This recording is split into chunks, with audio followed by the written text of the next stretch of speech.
આપણે આવી ગયા છે તારી ભેડાની વાડીમાં ને ભેડા વાવલ છે. આમ તો થોડાક જ વાવલ છે, ઘણા વધારે નથી ને સોળા ને એવું વાવલ છે. બધું આજુબાજુ કેળ્યું ને એવું બધું છે, તમે જોઈ શકો છો. ભેડા પાણી પાયું નથી, અત્યારે પાણી સરખું આવતું નથી. ઉનાળાના ટાઈમે લાઇટ વખા પાડે છે. તો તમે જુઓ ઊભા છે ભેડા ને આગળ તુવેરના છોડવાય છે ને હમણાં સોળા છે.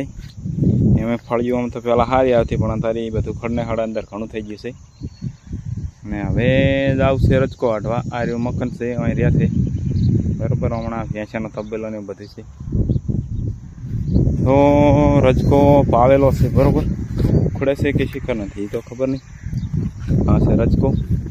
તો આપણે આખી ભાઈને પૂછ્યા હવે કે રજકો કેવો કટાય છે, કેવો નહીં વટાડો. અમારે અખિલ ભાઈ રજકો વાઢે રા. અહીંયા તો પાવેલ નહીં, રજકો પાવેલો નહીં. પાવલ તો હે પણ તે ઓસો છે મેલો વાટે સાલે એટલો ઓસો આવડતું નથી એમ ને. એટલે પેલા વાઢેલો હે કે આજે પહેલી વાર જ વાઢેલો? શીખે હે તો સારું. શીખતો હોય ને આવો વાઢે તો સારું કહેવાય. અને આ શું પડી ગયું છે ઓલું? તો હરગવો હતો પેલા, હવે તો ઘણી ફળિયું નથી.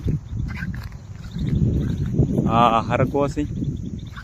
અને ઘાસ ચારનું વાવેલું આર્યું 4-5 મહિનામાં આવડું થઈ ગયું એમ ને?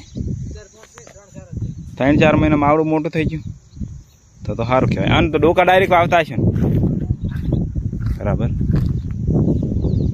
હા હરગવો કાપી નાખ્યો. ભાગ્યો છે કાપી નાખ્યો.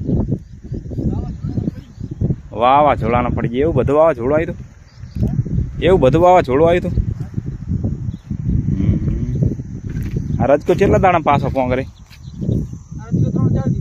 3-4 દિન પાછો પોંગરી જાય. છેવડો આ એવડો થાય કે એક દાડામાં એવડો પોંગરી ગયા તો જોવું પડે. જબર સારું કહેવાય. એક દાડામાં આવો પોંગરી ગયો જબર કહેવાય ને.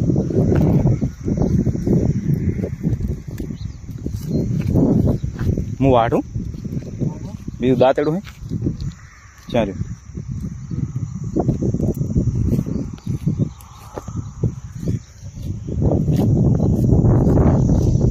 તો હવે રજકો આપણે વાઢી લઉં પછી ભેંસન નાખશું.